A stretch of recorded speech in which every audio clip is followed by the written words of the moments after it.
బాగుండదు అనమాట. చెయ్యి ఇరిగింది కదా, నాకు కొంచెం బాగా డ్యామేజ్ అయింది, ఏదో ఉండాలి కదా చెయ్యి అని చెప్పి అన్నారు. కానీ అదే చేతితోటి అన్ని పనులు చేసుకోవాల్సి వచ్చేదన్నమాట. తర్వాత చిన్న చిన్న ఒక చిన్న ట్యాప్ ఉంటే బాగుండు అని ఆశపడ్డాము. దేవుని అడిగే, ప్రభావ ఈ అవసరం ఉందయ్యా, కొంచెం సాయం చేయి, నీళ్ళ కోసం తను కోరుకోలేకపోతున్నాను, దేవుని సహాయం కోరుకున్నాను. నిజంగా బయట అయితే 2 ట్యాపులు దేవుడు ఇచ్చాడు, అందరూ కూడా దేవుని స్తోత్రం. ఆ నీళ్ళు వచ్చిన తర్వాత కానీ మాకు అసలు నిజంగా నీళ్ళు అంటే ఎంత బాగుంటుందా అనిపించింది. ట్యాప్ లేదు కాబట్టి, ట్యాప్ వచ్చిన తర్వాత వాటర్ యూజ్ చేసుకున్నట్టే ఆ దేవుడు ఎంత సహాయం చేశాడు అనిపించింది. ఈ చిన్న చిన్నవి మనం చూసుకుంటేనే చాలా అసలు మనకి ఎంత సంతోషం అనిపించింది. తర్వాత ఇల్లు కట్టుకున్న తర్వాత కూడా ప్రతి విషయం ఇంటి పోషణ ఎప్పటికప్పుడే దేవుడు అన్నిటినీ సమకూరుస్తూ ప్రతి విషయంలో లోటు లేకుండా అన్నీ ఆయన చూసుకున్నారు. మా నాన్న చనిపోయిన తర్వాత అయితే అమ్మని తీసుకుని నా దగ్గర ఉంచుకున్నాను. ఉండమని కానీ ఉండలేకపోయాను, వదిలేను, ఇక్కడే ఉంటానని చెప్పి ఇక్కడికి వచ్చారు. ఇక్కడే ఒంటరిగా ఉంటున్నప్పుడు నిజానికి కొన్ని మాటలు మనం చెప్పుకోవాలంటే, నేను కూడా రాలేదు, ఒక 15 ఏళ్ళు ముందు వెళ్ళిపోయాను. పాస్టర్ గారు చాలా రోజులు ఆదరించారు అనమాట. ఇది తినడానికి, తాగండి, ఇక్కడికి రండి, ఇక్కడ ఉండండి అని చెప్పి. నేను ఆ రోజులు అయితే నేను మర్చిపోను ఖచ్చితంగా ఎప్పటికీ. ఎందుకంటే మనకి కష్టకాలంలో మనం బాధలో ఉన్నప్పుడు అది ఉన్న వాళ్ళని మన లైఫ్లో ఎప్పుడు మర్చిపోకూడదని అనుకుంటారు. తర్వాత ఎంతమంది వచ్చినా సరే డేస్ ఎప్పుడు ఉందో దాన్ని మనం ఎప్పుడు గుర్తుపెట్టుకోవాలి. దేవుడు అలాగా ఆత్మీయతని ఎప్పటికప్పుడే అనమాట, ఏది అవసరం అది చక్కగా ఆయన తీరుస్తాను, ప్రేమతో సహా అన్ని.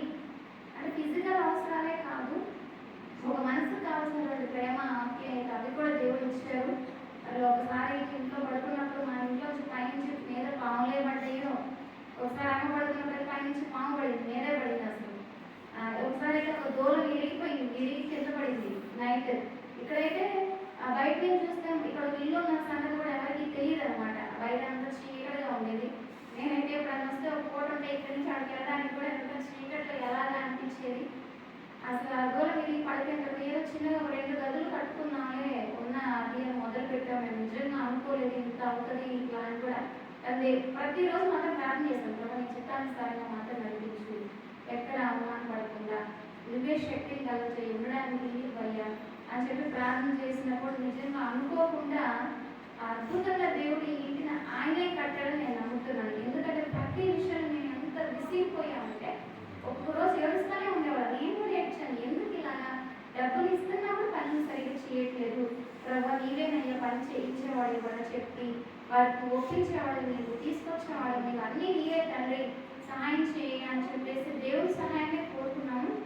దేవుడి వల్ల చాలా వరకు మొత్తం పని అయితే అయిపోయింది.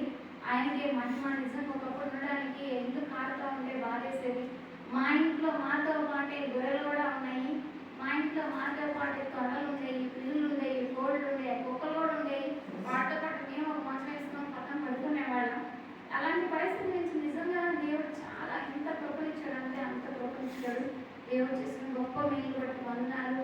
అలాగే మేము కూడా ఒక స్థలం కావాలి అని చెప్పేసి, డబ్బులు లేవు మా దగ్గర, కానీ ఒక స్థలం కావాలి ప్రభావ, ఇలా ఉండడానికి ఒక ఇల్లు కావాలి మాకు కూడా అని చెప్పి ఎప్పటి నుంచి గుంటూరులో ప్రార్థన చేస్తూ ఉంటే 2 సంవత్సరాల నుంచి వెతుకుతుంటే రీసెంట్గా దేవుడు ఒక చిన్న దర్శనం చూపించి కరెక్ట్గా అదే ప్లేస్ని వాడు మాకు ఇచ్చారు. ఆ మనీ ఇవ్వడానికి కూడా మా బావగారు వాళ్ళు మాకు ఇచ్చారు, వాళ్ళే అనమాట ఇచ్చింది. నిజంగా వాళ్ళ మనసును మార్చి వాళ్ళు ఇవ్వడానికి కూడా దేవుడు గొప్ప చూపించాడు. అట్లా ఒక స్థలాన్ని కూడా మనం కొనుక్కున్నాం. అంటే ఒకే టైంలో 2 పనులు అనేవి ఆయన చేశారు. దేవునికి మహిమ కలుగును కాక. అలాగే ఇంకా నేను ఒక విషయం చెప్తా అనుకున్నాను.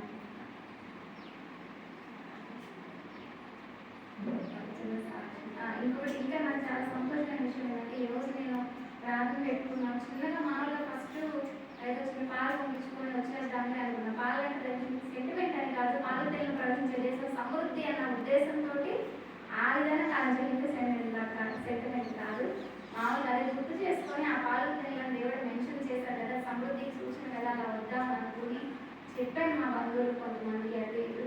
కానీ ఈరోజు తెల్లారగట్ట 3:30కే లేచి నేను ప్రార్థన చేసుకున్న కన్నీరు పెట్టుకోగా నీ చిత్తమైన వాళ్ళని ఇక్కడికి నడిపించి నాకు ప్రార్థనలో నాకు తోడుగా ఉండేలా. ఎందుకంటే నా రక్త సంబంధించిన అంతకన్నా దేవుని రక్తంలో కడగబడిన వాళ్ళు నిజంగా చాలా ఎక్కువ నాకు ఇష్టం.